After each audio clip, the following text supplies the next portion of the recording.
Hello friends, નમસ્કાર, જય શ્રી કૃષ્ણ. સ્વાગત છે તમારું મારી ચેનલમાં. આજે આપણે બનાવવા જઈ રહ્યા છીએ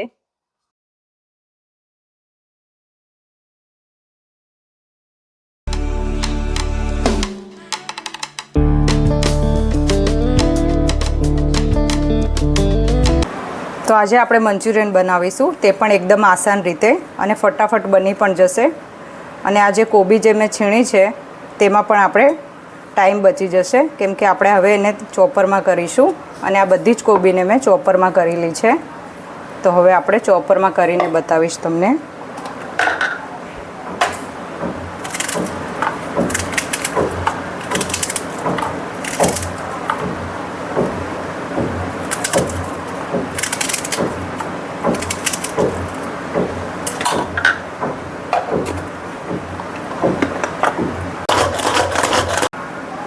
તો તમે જોઈ શકો છો આ રીતે સરસ આપણી કોબી છીણાઈ ગઈ છે.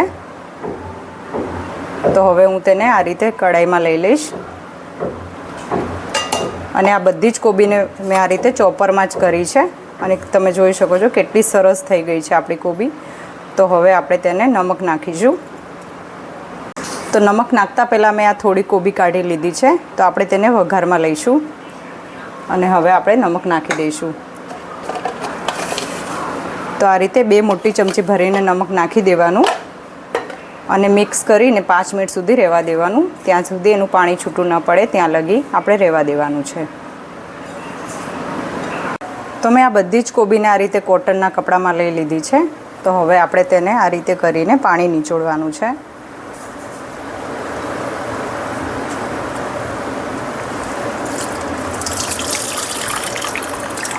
તો આ રીતે બધું જ પાણી તરત જ નીકળી જશે આપણે નમક નાખેલું હશે તો. તો આ રીતે કોટનના કપડામાં લઈને આપણે પાણી કાઢી લેવાનું. તો આપણે બધી જ કોબીમાંથી આ રીતે પાણી કાઢી લીધું છે કપડાથી. અને આ કોબી એકદમ સરસ આ રીતે છૂટી છૂટી થઈ ગઈ છે, કોરી પડી ગઈ છે. તો હવે આપણે તેમાં આ મેં ગાજર ચોપ કર્યા હતા તે નાખી દઈશું. કેપ્સિકમ નાખી દઈશું. અને અદરક લસણની પેસ્ટ નાખીશું 1 ચમચ. અને હવે આપણે 1 વાટકી મેંદો નાખીશું. તમે તેની જગ્યાએ કોર્નફ્લોર બી નાખી શકો છો, પણ કોર્નફ્લોર અવેલેબલ ના હોય તો તમે આ રીતે ખાલી મેંદો નાખીને પણ બનાવી શકો છો. હવે આપણે મસાલા કરી લઈશું. તો 1 ચમચી ધાણા જીરું પાવડર નાખીશું. અડધી ચમચી હળદર નાખીશું. 1 ચમચું મરચું નાખી દઈશું. અને હવે આપણે કોબીમાં પહેલાં જ નમક નાખ્યું હતું, તો હવે નમક થોડુંક જ નાખીશું આ રીતે. અને બધી જ વસ્તુને મિક્સ કરી લઈશું. તો હવે આપણે આ રીતે મિક્સ કરી લઈશું બધા મસાલા. અને હવે આપણે બોલ્સ બનાવીશું આમાંથી.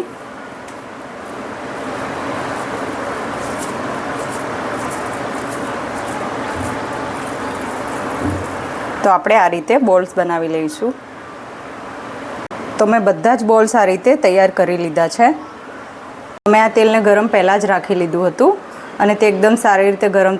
તો આપણે આ બોલ્સને ફાસ્ટ ગેસ ઉપર જ તળવાના છે. જો તમે સ્લો રાખશો તો પછી બોલ્સ છૂટા પડી જશે.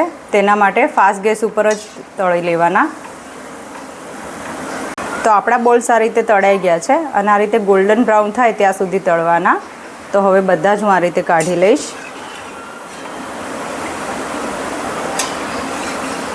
અને બધા જ બોલ્સ હવે આપણે તળી લઈશું આ રીતે. તો મેં આ બધા જ મંચુરિયન બોલ્સ આ રીતે તળી નાખ્યા છે. અને હવે આપણે એક તમને તોડીને બતાવીશ. તો તમે જોઈ શકો છો કેટલા સોફ્ટ બન્યા છે આપણા મંચુરિયન બોલ્સ. તો હવે આપણે તેનો વઘાર કરીશું. તો હવે આપણે એક કઢાઈ ગરમ મૂકી દીધી છે અને તેમાં આ રીતે તેલ નાખી દઈશું 2 ચમચા જેટલું. અને તેને બરાબર ગરમ થવા દઈશું. તો તેલ બરાબર ગરમ થઈ ગયું છે. તો સૌથી પહેલાં આપણે ગાજર નાખી દઈશું, કોબી, કાંદા, કેપ્સિકમ, 1 ચમચ અદરક લસણની પેસ્ટ અને બધી વસ્તુને બરાબર સાતળી દઈશું. તો હવે ઢાંકણ ઢાંકીને 2 થી 3 મિનિટ આપણે તેને થવા દઈશું. તો 2 થી 3 મિનિટ થઈ ગઈ છે અને આપણું શાક એકદમ સરસ સતળાઈ ગયું છે. તો હવે આપણે તેમાં મસાલા કરીશું. તો હવે આપણે લાલ મરચું નાખી દઈશું, 1 ચમચી ધાણા જીરું નાખીશું, થોડી હળદર નાખીશું અને બધા મસાલાને આપણે 2 મિનિટ આ રીતે સાતળી લઈશું. તો હવે રેડ ચીલી સોસ નાખી દઈશું, ટમેટો સોસ નાખીશું,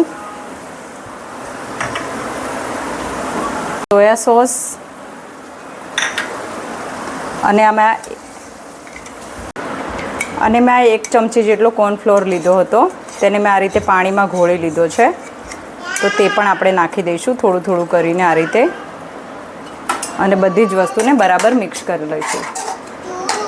અને આપણે 1 ચમચી જેટલું વિનેગર નાખી દઈશું અને બધું જ બરાબર મિક્સ કરી લઈશું. તો આ બધું જ સારી રીતે મિક્સ થઈ ગયું છે. તો હવે ગેસ બંધ કરી લઈશું અને હવે આપણે તેમાં જે બોલ્સ છે તે નાખી દઈશું અને એકદમ હળવા હાથે આ રીતે મિક્સ કરી લઈશું. તો બધા જ બોલ્સ મેં આ રીતે મિક્સ કરી લીધા છે. તો હવે ઉપરથી આ રીતે આપણે કોથમીર નાખી દઈશું. તો મિત્રો આપણા મંચુરિયન બનીને એકદમ સરસ તૈયાર છે અને તમે જોઈ શકો છો કેટલા સોફ્ટ બન્યા છે. તો તમને મારી આ રેસીપી ગમે તો લાઈક, સબસ્ક્રાઈબ અને શેર કરવાનું ભૂલતા નહીં. જય શ્રી કૃષ્ણ.